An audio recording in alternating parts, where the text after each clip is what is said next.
Hello students, आज हम लोग स्टार्ट करेंगे क्लास 12 का सेकेंड चैप्टर गॉस का प्रमेय। ठीक है, इस चैप्टर का सबसे पहला टॉपिक है विद्युत फ्लक्स। ठीक है, तो सबसे पहले समझते हैं कि विद्युत फ्लक्स क्या होता है। ठीक है, तो आइए समझते हैं। देखिए, विद्युत फ्लक्स को समझने से पहले हमें एक और टॉपिक समझना पड़ेगा, क्षेत्रफल सदिश के बारे में। क्षेत्रफल सदिश।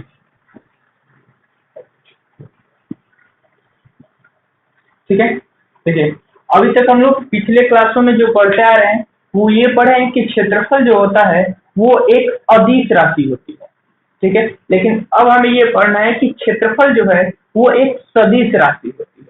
अब अगर सदिश राशि होती है तो इससे हमें डायरेक्शन का पता होना चाहिए, क्योंकि सदिश का मेन क्या होता है, अगर परिमाण है तो उसमें दिशा होनी चाहिए, तभी तो वो सदिश होगा। तो हमें अब इसका डायरेक्शन देखना है। जैसे मान लीजिए मेरे पास एक आयत है, ऐसे ये मेरे पास एक आयत है, इसकी लंबाई एल है और चौड़ाई बी है। तो इसका क्षेत्रफल कितना होता है, ए बराबर एल गुणे बी। ये एल इंटू बी इसका क्षेत्रफल है, यानी कि अगर मान लीजिए कि लंबाई 4 है और ये 3 है। ठीक है, तो इसका क्षेत्रफल कितना होगा, 4 गुणे 3 12 मान लीजिए मीटर स्क्वायर। तो ये जो 12 मीटर स्क्वायर है ये इसका क्षेत्रफल है, क्षेत्रफल का परिमाण है। तो अगर क्षेत्रफल सदिश है तो आखिर इसका डायरेक्शन तो होना चाहिए। तो डायरेक्शन देखिए, समझते हैं इसको। डायरेक्शन क्या होता है, किसी भी समतल का या किसी भी पृष्ठ का जो उसके क्षेत्रफल का डायरेक्शन होता है वो उस तल के लंबवत बाहर की ओर होता है। जैसे मान लीजिए ये मेरा हाथ है, ठीक है, ये मेरा हाथ एक पृष्ठ है, तो इस पृष्ठ का ये जो पृष्ठ है, इस पृष्ठ का क्षेत्रफल सदिश जो है उस सतह के लंबवत, ऐसे लंबवत बाहर की ओर होगा, लंबवत बाहर की ओर। ठीक है, इधर भी हो सकता है। देखिए ये पृष्ठ है, इसके लंबवत नीचे की ओर, ऐसे बाहर की ओर। बात समझ पा रहे हैं। जैसे मान लीजिए कि ये क्या है, एक आयत है, तो इसका क्षेत्रफल सदिश यहाँ से लंबवत इस डायरेक्शन में बाहर की ओर, इस सतह के लंबवत बाहर की ओर। ठीक है, जैसे मान लीजिए यहाँ पर एक पृष्ठ है इस आकृति का, ये पृष्ठ एक ऐसे रखा हुआ है। जैसे देखिए ये पेपर में मान लीजिए ये एक पृष्ठ ऐसे रखा हुआ है। ठीक है, तो इस पृष्ठ का ये जो पृष्ठ है इसका क्षेत्रफल सदिश क्या होगा, इस सतह के लंबवत ऊपर की ओर, इस पृष्ठ के सतह के लंबवत नीचे की ओर। तो इसमें दो पृष्ठ है। जैसे मान लीजिए किसी भी चीज का हम क्षेत्रफल निकालते हैं तो दो पृष्ठ होता है, एक ऊपर और एक नीचे। तो हम लोग किसी की तरफ डायरेक्शन मान सकते हैं। जैसे मान लीजिए क्षेत्रफल इसका 4 मीटर स्क्वायर आया, तो 4 मीटर स्क्वायर का डायरेक्शन जो है क्षेत्रफल का, ये ऊपर भी हो सकता है और नीचे भी। वो हम अपने मानने के आधार पर मान सकते हैं कि हमें क्या मानना है। अगर हम इस ऊपर वाले को प्लस मानते हैं तो नीचे वाले को क्या मानेंगे, माइनस मानेंगे। ठीक है, अगर नीचे वाले को प्लस मानेंगे तो ऊपर वाले को क्या मानेंगे, माइनस मानेंगे। ठीक है, ये क्षेत्रफल सदिश समझ में आया। देखिए यहाँ पर एक पॉइंट मान लीजिए, ठीक है, तो इस पॉइंट का मतलब इस पूरे पृष्ठ का क्षेत्रफल सदिश कहाँ होगा, लंबवत ऊपर की ओर। ये बात क्लियर है। जैसे मान लीजिए कि ये एक वृत्त है, ठीक है, तो इस वृत्त का क्षेत्रफल, ये वृत्त ऐसे इस बोर्ड पे चिपका हुआ है, ये पूरा ये वृत्त ऐसे बोर्ड पे चिपका हुआ है, तो इसका क्षेत्रफल सदिश क्या होगा। देखिए ये पृष्ठ है, तो इस पृष्ठ के लंबवत ऐसे बाहर, ये जो ये डायरेक्शन हम दिखा रहे हैं ये क्या है, क्षेत्रफल सदिश का डायरेक्शन। ठीक है, तो क्षेत्रफल सदिश का डायरेक्शन हमेशा क्या होता है, पृष्ठ के सतह के लंबवत बाहर की ओर। देखिए इसको और अच्छे समझते हैं। जैसे मान लीजिए मेरे पास ये एक्स वाई और जेड है, यहाँ पर हमने एक पृष्ठ ले लिया, ये एल लंबाई का है और चौड़ाई इसका क्या है, ये बी है। ठीक है, ये एक्स अक्ष, वाई अक्ष और ये जेड अक्ष है। ठीक है, एक्स अक्ष में एकांक सदिश क्या होता है, आई कैप, वाई में जे कैप और जेड में के कैप होता है। ठीक है, अगर इसकी लंबाई एल और चौड़ाई क्या है, बी है, चलिए इसको मान लेते हैं ये 3 आई कैप और ये बी जो है वो 2 जे कैप है। ठीक है। तो हम इस पृष्ठ का क्षेत्रफल, ये जो पृष्ठ है इसका हम क्षेत्रफल लिखना चाहते हैं, तो इसको नाम दे देते हैं, चलिए ओ ए बी सी। तो इस पृष्ठ का क्षेत्रफल ए बराबर कितना होगा, देखिए ओ ए, ये लंबाई गुणे चौड़ाई ए बी, ए बी कितना है ये, ठीक है। ओ ए पहले लिख लेता, ओ ए कितना है ये इस डायरेक्शन में 3i कैप गुणे ए बी क्या है, देखिए ए बी इस डायरेक्शन कितना है 2j कैप, तो 3 दूना 6 आई कैप क्रॉस जे कैप, ये 3 दूना 6 आई क्रॉस आई कैप क्रॉस जे कैप।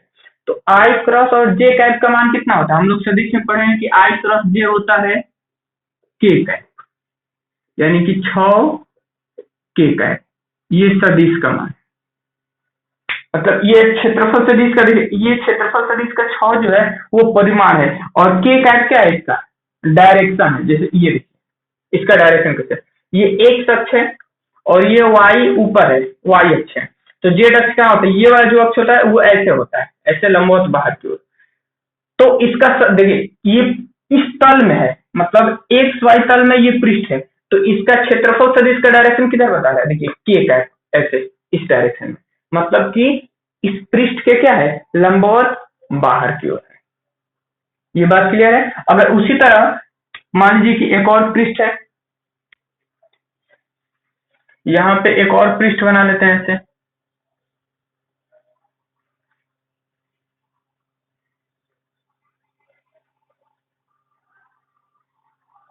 ये एक्स वाई और जेड, ये कौन से तल में है, ये वाई और जेड तल में है। तो वाई जेड तल में मतलब ये के कैप और ये आई जे और ये के कैप, तो इसका क्षेत्रफल निकालेंगे तो क्या आएगा जे कैप इंटू के कैप, जे कैप क्रॉस के कैप, तो जे क्रॉस और के कैप क्या होता है आई कैप होता है। इसका क्षेत्रफल निकालेंगे, मान लीजिए ये 3i कैप, ये 3 है और ये 4 है, मतलब 3 और 4, तो इसका क्षेत्रफल कितना आएगा 3 चौक का 12, 12 जे कैप इंटू इसके तरह, जैसे 3 दूना 6 आई कैप जे कैप, ये कितना होगा 12 जे कैप क्रॉस के कैप, तो जे कैप और के कैप क्या होता है आई कैप होता है ना, मतलब कि इस क्षेत्रफल का डायरेक्शन इस डायरेक्शन, ये वाई जेड तल में ना, तो इसका डायरेक्शन क्या होगा इसके लंबवत बाहर की ओर। ये तो पूरा क्लियर हो गया होगा कि क्षेत्रफल सदिश का डायरेक्शन जो होता है वो पृष्ठ सतह के लंबवत बाहर की ओर होता है, ठीक है।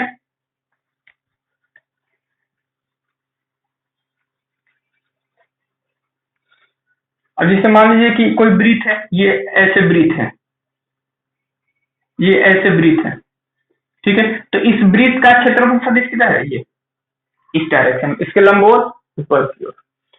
अब यदि ये मान लीजिए कोई बंद सतह है, जैसे मान लीजिए ये घन है,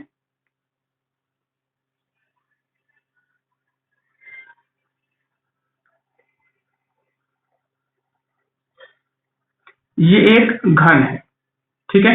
तो इस घन के चारों तरफ पृष्ठ है, 6 पृष्ठ है, तो इस प्रत्येक पृष्ठ का हम लोग देखते हैं इसका क्षेत्रफल सदिश किधर है। जैसे मान लीजिए देखिए इस पृष्ठ की बात कीजिए, यहाँ पे ये वाला जो पृष्ठ है, तो इस पृष्ठ का क्षेत्रफल सदिश क्या होगा लंबवत बाहर की ओर। ये ऐसे पृष्ठ रखा हुआ है, एक घन रखा हुआ है, तो इसका लंबवत बाहर की ओर। इसके ऊपर जो पृष्ठ है ये वाला पृष्ठ है, ऊपर वाला जो पृष्ठ है ऐसे, तो इसका क्षेत्रफल सदिश लंबवत ऊपर की ओर। इस साइड में, इस साइड से जो पृष्ठ है इसका क्षेत्रफल सदिश इधर है लंबवत बाहर की ओर। नीचे वाला जो पृष्ठ है इसका सदिश लंबवत नीचे की ओर, ठीक है। यहाँ ऊपर में ऐसे इस डब्बे का जो ये वाला पार्ट है इसका सदिश क्या होगा ऐसे लंबवत बाहर की ओर। ये बात क्लियर है। अगर बंद सतह हो तो उसका क्षेत्रफल सदिश क्या होता है लंबवत बाहर की ओर। अगर मान लीजिए कि ये गोला है तो इसका लंबवत सदिश ऐसे, इसके पृष्ठ मतलब क्षेत्रफल सदिश जो होगा वो पृष्ठ के लंबवत बाहर की ओर होगा। ये सब क्षेत्रफल सदिश का डायरेक्शन, ठीक है। तो क्षेत्रफल सदिश क्लियर है। अब देखिए, अब समझते हैं विद्युत फ्लक्स को।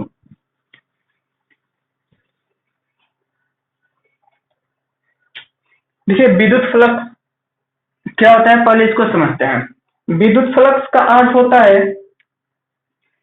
कि किसी विद्युत क्षेत्र में रखे किसी पृष्ठ से गुजरने वाले बल रेखाओं की संख्या, जैसे मान लीजिए यहाँ पर एक काल्पनिक पृष्ठ है और यहाँ पर ऐसे विद्युत क्षेत्र है, ये एक विद्युत क्षेत्र है। तो इस विद्युत क्षेत्र में ये जो काल्पनिक पृष्ठ रखा हुआ है, इस काल्पनिक पृष्ठ से लंबवत गुजरने वाली बल रेखाओं की जो संख्या होती है वही विद्युत फ्लक्स कहलाता है। फिर से सुनिए, और यदि किसी विद्युत क्षेत्र में कोई काल्पनिक पृष्ठ रखा हुआ है तो उस पृष्ठ से गुजरने वाली बल रेखाओं की संख्या, जैसे मान लीजिए 1 2 3 4 4 बल रेखाओं ये गुजर रही है, तो इस बल रेखाओं की संख्या की माप ही क्या कहलाती है? विद्युत फ्लक्स कहलाती है। ठीक है, तो इसका डिफिनेशन लिखते हैं, उसके बाद फिर से अच्छे से समझेंगे इसको।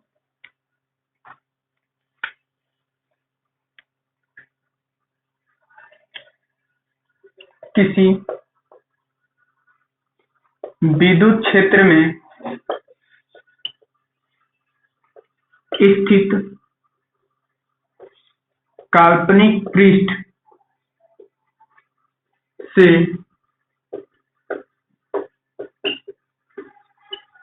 लंबवत गुजरने वाली बल रेखाओं, विद्युत बल रेखाओं की संख्या, विद्युत बल रेखाओं की संख्या की माप विद्युत फ्लक्स कहलाता है। विद्युत फ्लक्स कहलाता है। ठीक है, यानी कि किसी विद्युत क्षेत्र में कोई काल्पनिक पृष्ठ रखा हुआ है, उस पृष्ठ से जितनी बल रेखाएं गुजरेगी, विद्युत बल रेखाएं, उनकी संख्या की माप क्या कहलाती है? विद्युत फ्लक्स कहलाती है। अब देखिए, जैसे मान लीजिए यहां पर एक समान विद्युत क्षेत्र ये है,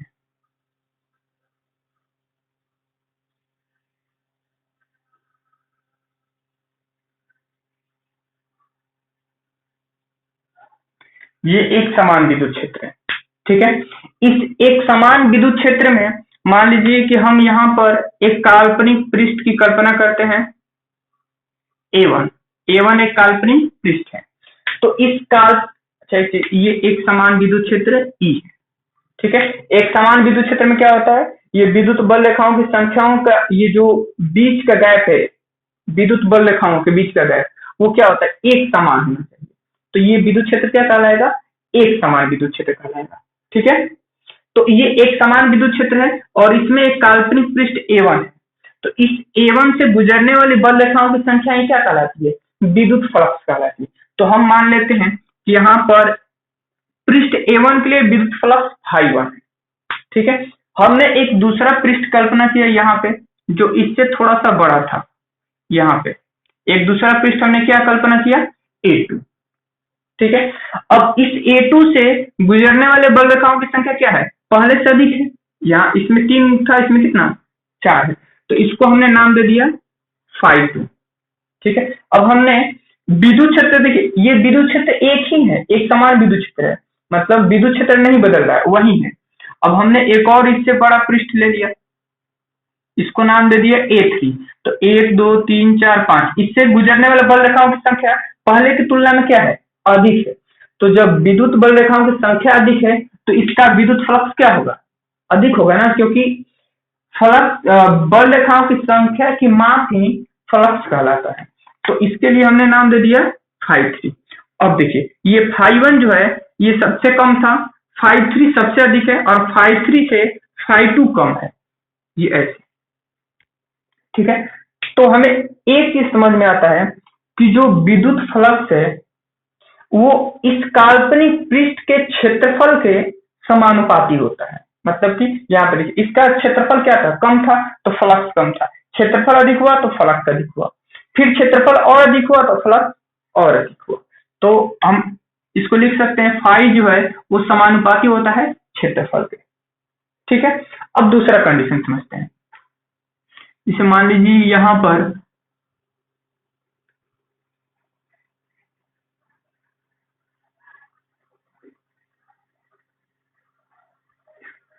एक समान विद्युत क्षेत्र E है, इसको नाम दे देते हैं हम E1। ठीक है, यहां पर एक सर्किल बना लेते हैं, एक वृत्त है, तो इससे गुजर, ये विद्युत बल रेखा है, 3 विद्युत बल रेखा इससे गुजर जाएगी ये, ठीक है। तो इसके लिए हमने फ्लक्स का नाम दे दिया ∅1। अब हम क्या करते हैं, पिछली बार देखिए, पिछली बार क्या कर रहे थे कि विद्युत क्षेत्र एक समान था और ये क्षेत्रफल बदल रहे थे। अब हम यहाँ पे क्या करते हैं कि क्षेत्रफल को एक समान रहने देते हैं और विद्युत क्षेत्र को बदल रहे हैं। मतलब पहले विद्युत क्षेत्र E1 था, ठीक है, अब इससे प्रबल विद्युत क्षेत्र बनाते हैं। तो प्रबल विद्युत क्षेत्र मतलब क्या है, उससे गुजरने वाले, इसमें जो विद्युत बल रेखाओं की संख्या होगी वो क्या होगी, पास पास होगी,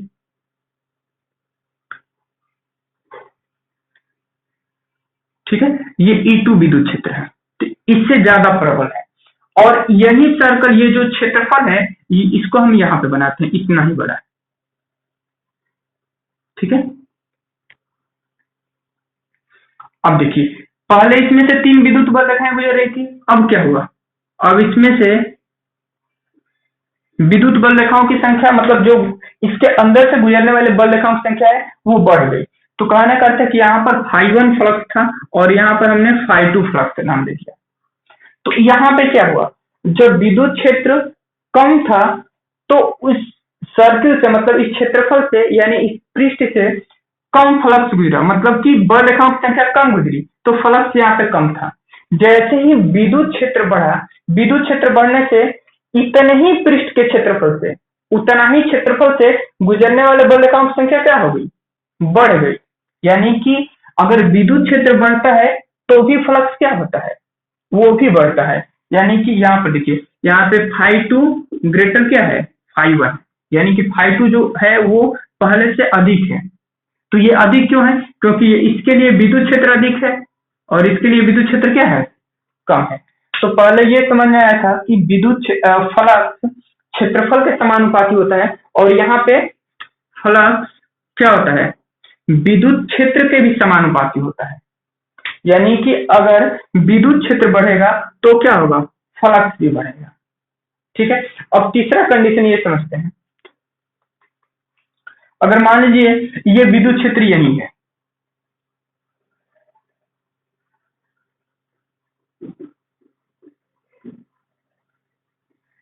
ठीक है, यहां पर ये सर्कल है, इसे, ये क्षेत्रफल है A1। अब विद्युत क्षेत्र वही है, क्षेत्रफल भी एक समान है, और इस क्षेत्रफल को हमने थोड़ा सा ऐसे टर्न कर दिया, देखिए इसी क्षेत्रफल को हमने थोड़ा सा एंगल घुमा दिया। तो देखिए इसी क्षेत्रफल से पहले गुजरने वाला फ्लक्स की विद्युत बल रेखाओं की संख्या 1 2 3 था, लेकिन जैसे ही हमने इसके क्षेत्रफल को बदला, अब विद्युत फ्लक्स क्या हो गया, पहले से कम हो गया। अब इसको और थोड़ा घुमा देंगे तो हो सकता है ऐसे हो जाए कंडीशन, ये ऐसे कंडीशन हो जाए, ऐसे हो सकता है ना। अगर इसको हम ज्यादा घुमा देंगे ऐसे तो ये भी निकल जाएगा। अब विद्युत बल रेखाओं की संख्या और कम होगी, और इसको घुमा देंगे और इतना, अगर ऐसे घुमा देंगे तो इससे विद्युत बल रेखाएं क्या हो जाएंगी, शून्य हो जाएंगी। तो कहने का अर्थ है कि विद्युत फ्लक्स जो होता है वो विद्युत क्षेत्र की तीव्रता और इसके क्षेत्रफल सदिश के बीच का जो कोण होता है उस पर भी निर्भर करता है। 3 चीजें देखे हमने। पहला चीज देखा कि विद्युत फ्लक्स क्षेत्रफल के समानुपाती होता है, दूसरा विद्युत फ्लक्स क्षेत्रफल के समानुपाती होता है, दूसरा विद्युत फ्लक्स विद्युत क्षेत्र की तीव्रता के समानुपाती होता है, यहाँ पे देखा। तीसरा कंडीशन ये देखा कि अगर विद्युत क्षेत्र और क्षेत्रफल सदिश के बीच का कोण बदलते जाए, देखो क्षेत्रफल सदिश का एंगल देखिए ये है, ये विद्युत, ये क्षेत्रफल है, तो क्षेत्रफल सदिश का डायरेक्शन इधर है, क्योंकि सतह से क्या होता है, लंबवत होता है ना, ये ऐसे सर्कल है, यहाँ पे ये ऐसे सर्कल बना हुआ है। फिर यहाँ पर एंगल थोड़ा और बढ़ा, यहाँ पर थोड़ा एंगल और बढ़ा, और यहाँ पर एंगल ऐसे बढ़ा। तो देखिए जैसे जैसे एंगल चेंज हो रहा है, इस क्षेत्रफल से गुजरने वाले बल रेखाओं की संख्या क्या हो रही है, बदल रही है, और यहाँ पर आके शून्य हो गई। शून्य कब हुई है, देखिए यहाँ पे जब ये क्षेत्रफल सदिश है और इस डायरेक्शन में क्या है, विद्युत क्षेत्र है, और ये एंगल कितना बनता है, 90 डिग्री, तो फ्लक्स शून्य हो गया। तो हमें 3 चीज समझे, मतलब हमने इस पूरे डायग्राम से 3 चीज समझा कि विद्युत फ्लक्स क्षेत्रफल पर निर्भर करता है, विद्युत क्षेत्र की तीव्रता पर निर्भर करता है, और क्षेत्रफल सदिश तथा विद्युत क्षेत्र के बीच के कोण पर भी निर्भर करता है। तो इसके लिए विद्युत फ्लक्स का जो फॉर्मूला बनाया गया है ये है, देखिए ई ए कॉस थीटा, यानी कि किसी क्षेत्रफल से गुजरने वाले बल रेखाओं की संख्या अर्थात विद्युत फ्लक्स का जो फॉर्मूला होता है ई ए कॉस थीटा। ये जो थीटा होता है वो किसके बीच का कोण होता है?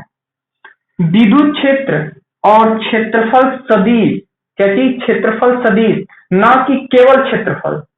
ठीक है, तो ये फाई बराबर ई ए कॉस थीटा, ये विद्युत फ्लक्स का क्या है? परिभाषा। अगर इसको हम ऐसे लिखे फाई बराबर, तो इसको लिख सकते हैं ई डॉट ए, क्योंकि देखिए विद्युत क्षेत्र सदिश है, क्षेत्रफल सदिश भी सदिश है, लेकिन विद्युत फ्लक्स अदिश राशि है। ये भी याद रखेंगे कि विद्युत फ्लक्स क्या है? अदिश राशि है। ठीक है, और जो थीटा है वो क्षेत्रफल सदिश और विद्युत क्षेत्र के बीच का कोण है। तो अब इसे मिटाते हैं, ये परिभाषा नोट कर लीजिएगा।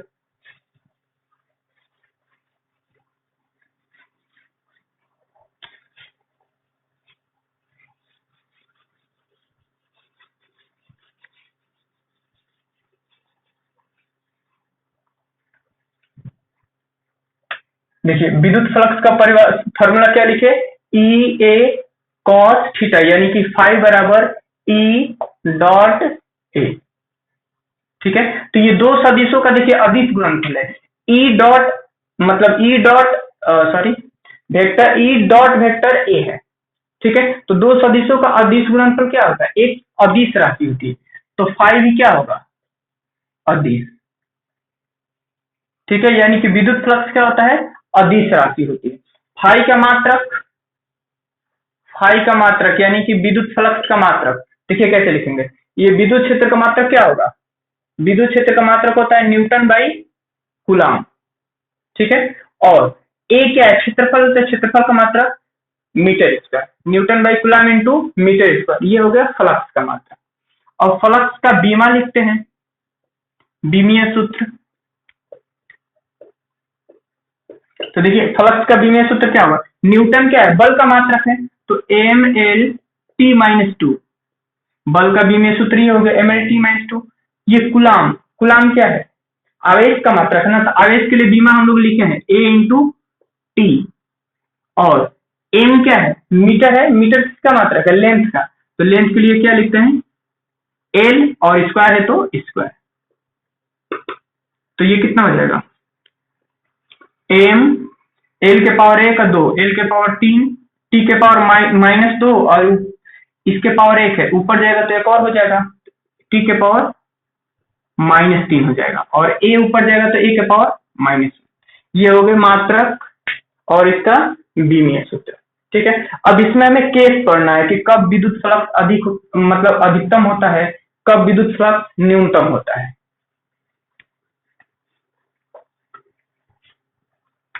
देखिए केस 1,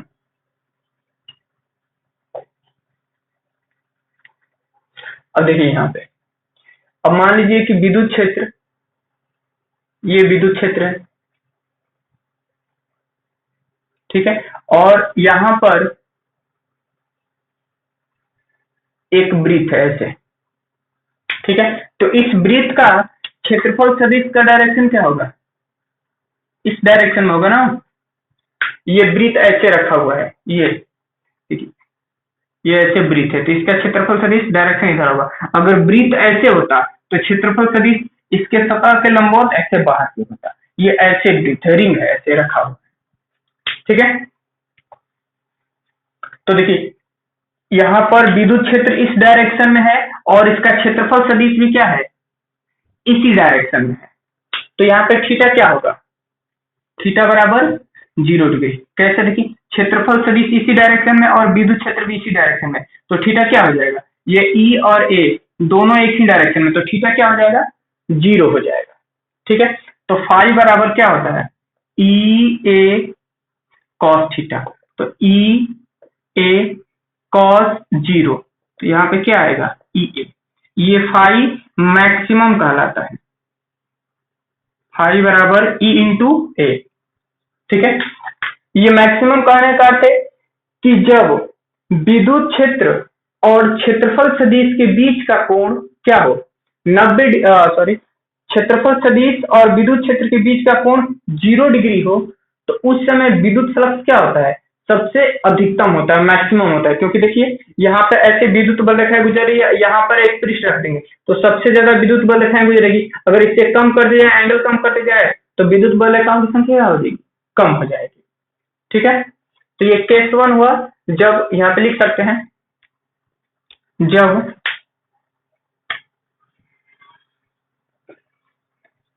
विद्युत क्षेत्र तथा क्षेत्रफल सदिश के बीच का कोण थीटा बराबर 0 हो तो फ्लक्स अधिकतम होता है, फ्लक्स अधिकतम होता है, ठीक है। अब केस 2 देखते हैं, केस सेकेंड में देखते हैं। सेकेंड केस में देखिए, मान लीजिए कि ये विद्युत क्षेत्र है,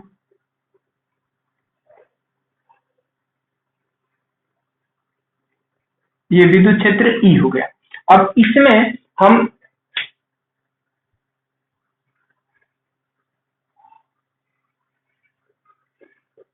यहां पर एक पृष्ठ ऐसे ले लिए, ठीक है, ये ऐसे पृष्ठ है, ये बात समझ पा रहे हैं। तो इसका क्षेत्रफल सदिश क्या होगा, देखिए इसका क्षेत्रफल सदिश लंबवत क्या होगा, इसे ऊपर की ओर होगा ना, इसका क्षेत्रफल सदिश ए, वेक्टर ए ऊपर की ओर और ये वेक्टर ई है।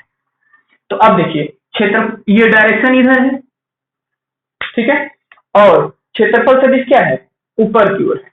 तो बीच का कोण कितना है, थीटा बराबर 90 डिग्री, क्योंकि विद्युत क्षेत्र इस डायरेक्शन में है और क्षेत्रफल सदिश इस डायरेक्शन में है। तो फाई कितना होगा, ई ए कॉस थीटा की जगह पे कितना हो जाएगा, 90। तो फाई बराबर ई ए कॉस 90 का मान कितना हो जाएगा, 0।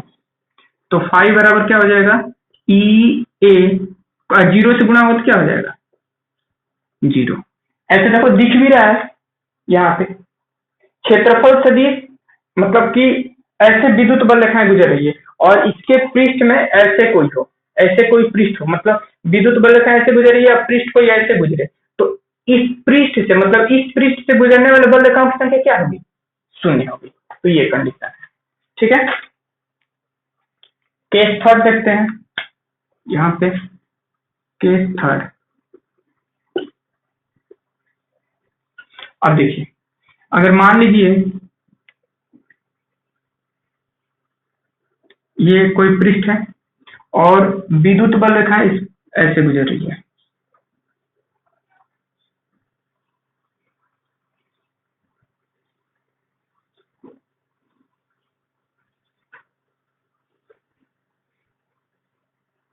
ठीक है। तो देखिए ये जो पृष्ठ है, ये विद्युत क्षेत्र ऐसे है, ये विद्युत क्षेत्र इस डायरेक्शन में है, तो इसका क्षेत्रफल सदिश देखिए यहाँ पे इसका क्षेत्रफल सदिश क्या होगा, सतह के लंबवत होगा, यहाँ पे होगा ना ऐसे, सतह के लंबवत ऊपर की ओर होगा। ये विद्युत बल रेखा की डायरेक्शन है। अब देखिए, तो विद्युत क्षेत्र और क्षेत्रफल सदिश के बीच का एंगल कितना है, ये थीटा है। तो इसको हम लोग कैसे परिभाषा में लिखेंगे, विद्युत फ्लक्स फाई बराबर क्या लिखेंगे, ई ए कॉस थीटा, यही तो होता है विद्युत फ्लक्स का मान, फाई बराबर ई ए कॉस थीटा। एक चीज हमेशा इसमें ध्यान देना है कि जो एंगल बनेगा वो क्षेत्रफल सदिश, जो कोण होगा वो क्षेत्रफल सदिश और विद्युत क्षेत्र के बीच का कोण होता है, सही है। अब देखिए इसे नोट कीजिए,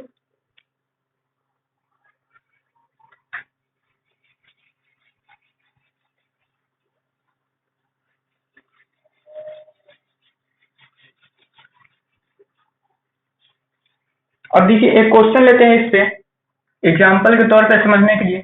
जैसे मान लीजिए ये एक वृत्त है ऐसे, इस वृत्त का क्षेत्रफल दिया है 10 मीटर स्क्वायर, क्षेत्रफल दे रखा है, निकालना नहीं है, ठीक है। और इसमें ऐसे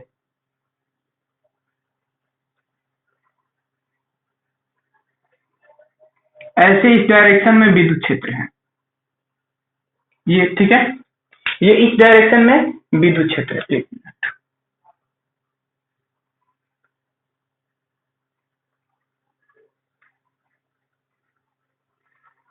और यहां पर ये एंगल दे दिया है 30 डिग्री, ठीक है। ये वाला एंगल कितना दे दिया है? 30 डिग्री। तो कह रहा है इससे गुजरने वाला फ्लक्स बताइए। ये विद्युत क्षेत्र ई बराबर दे दिया है, मान लीजिए 10 न्यूटन बाई कूलम्ब, ये कुछ मान दे दिया है विद्युत क्षेत्र का। तो कह रहा है कि इस पृष्ठ से गुजरने वाला फ्लक्स बताइए। तो फ्लक्स का परिभाषा फॉर्मूला क्या है? फाई बराबर ई ए कॉस थीटा। तो ई का मान कितना है? 10, ए का मान कितना है? 10, ये भी है। कॉस थीटा की जगह पे कितना है? 30, तो ये हो गया 100, और कॉस 30 का मान कितना होता है? √3/2, ठीक है। तो आंसर आ गया कितना? 50 √3 newton by coulomb into metre square. ये ऐसे सॉल्व कर लेंगे, लेकिन ये सॉल्व करना गलत है, ठीक है।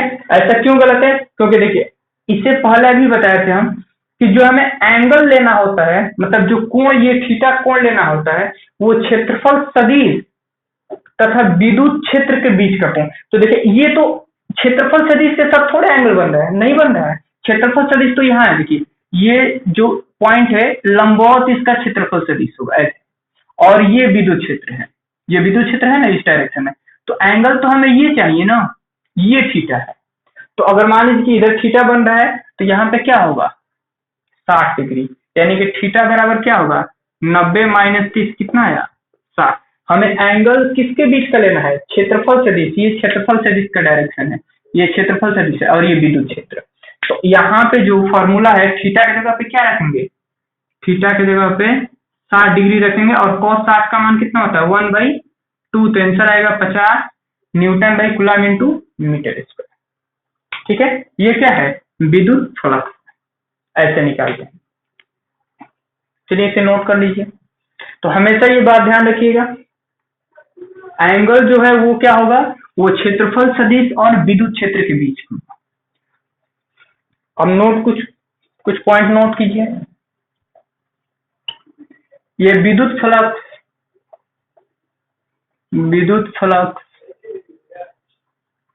धनात्मक, ऋणात्मक तथा शून्य होता है। विद्युत फ्लक्स धनात्मक, ऋणात्मक तथा शून्य होता है। देखिए, ये तो हम लोग समझ चुके, धनात्मक और शून्य। शून्य कब होता है? जब क्षेत्रफल सदिश और ये ऐसे, ये विद्युत क्षेत्र है और क्षेत्रफल सदिश के बीच का एंगल कितना बन रहा था? 90 डिग्री। तो फ्लक्स क्या होता था? शून्य होता था। अब हमें समझना है कि विद्युत फ्लक्स ऋणात्मक कब होता है, ठीक है। चलिए देखते हैं इसको। मान लीजिए मेरे पास एक घन है,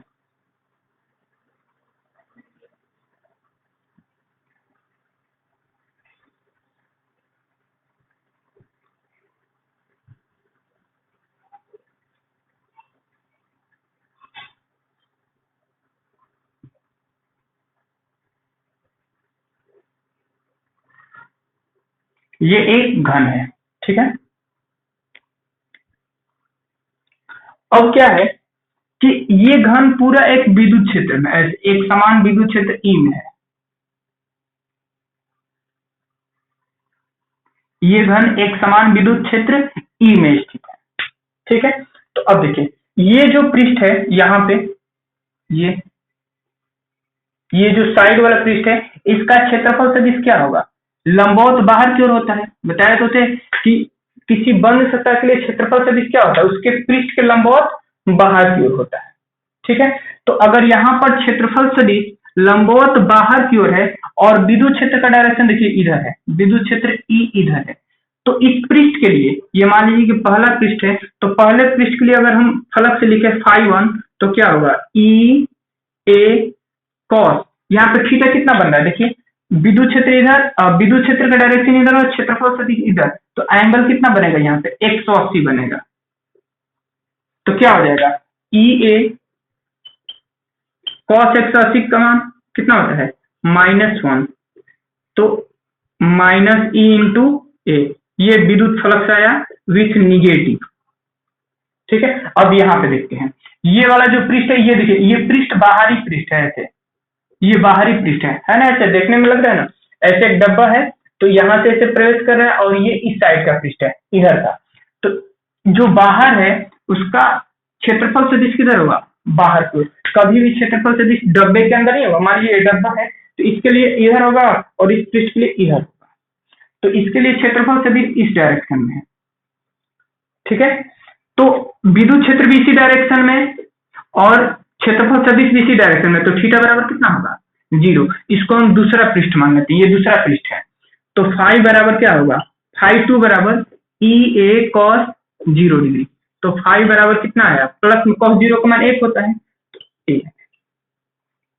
ठीक है, देखिए ये पॉजिटिव आया और ये क्या आया, निगेटिव आया। ठीक है, तो हमने यहां पर एक चीज समझा कि यदि विद्युत बल रेखाएं किसी पृष्ठ के अंदर प्रवेश करती है, फिर से सुनिए, यदि विद्युत बल रेखाएं किसी बंद पृष्ठ के अंदर प्रवेश करती है, तो जहां पे बल रेखाएं प्रवेश करती है वहां के लिए फ्लक्स क्या होता है, निगेटिव होता है। ठीक है, और जब विद्युत बल रेखाएं किसी पृष्ठ से बाहर निकलती है, देखिए यहाँ पे विद्युत बल रेखाएं पृष्ठ से बाहर निकलती है, तो यहाँ पर फ्लक्स कितना आया, प्लस में ई ए, मतलब फाई 2 बराबर ई इंटू ए। तो कहने का है जब फ्लक्स विद्युत बल रेखाएं बाहर निकलती है तो वहां पे क्या होता है, फ्लक्स धनात्मक होता है, जब प्रवेश करती है तो फ्लक्स क्या होता है, ऋणात्मक होता है। ठीक है, अब हम ये कहें कुल फ्लक्स कितना है, कुल फ्लक्स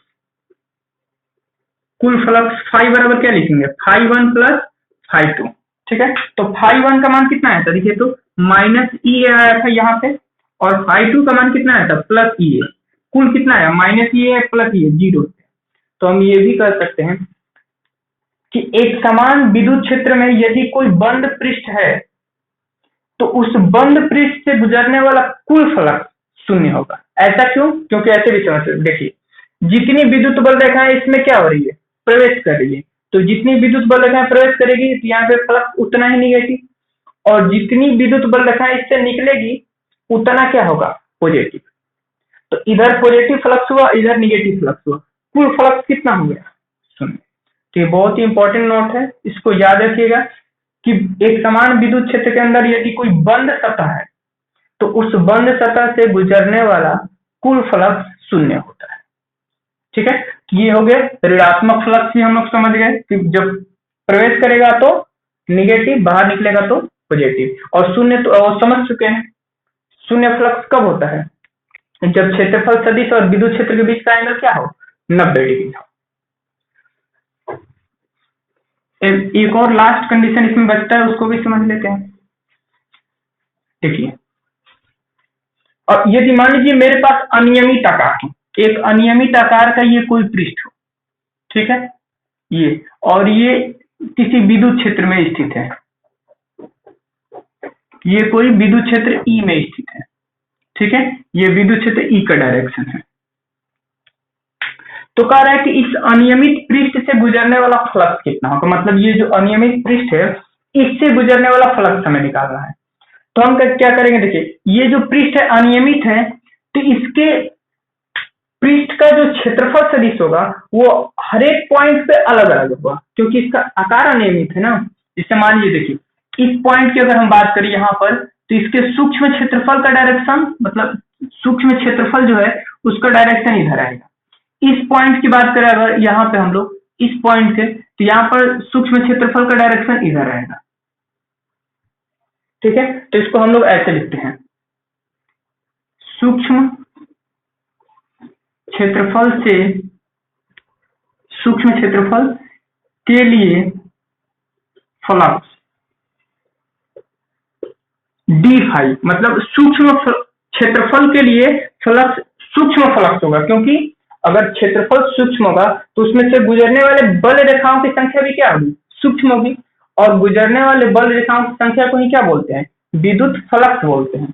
तो सूक्ष्म क्षेत्रफल से सूक्ष्म बल रेखाएं गुजर रही है तो सूक्ष्म फ्लक्स डी फाई बराबर क्या होगा, ई विद्युत क्षेत्र है और सूक्ष्म क्षेत्रफल डी ए और कॉस थीटा, मतलब सूक्ष्म क्षेत्रफल सदिश और विद्युत क्षेत्र के बीच का कोण कितना है, थीटा। तो पूरे पृष्ठ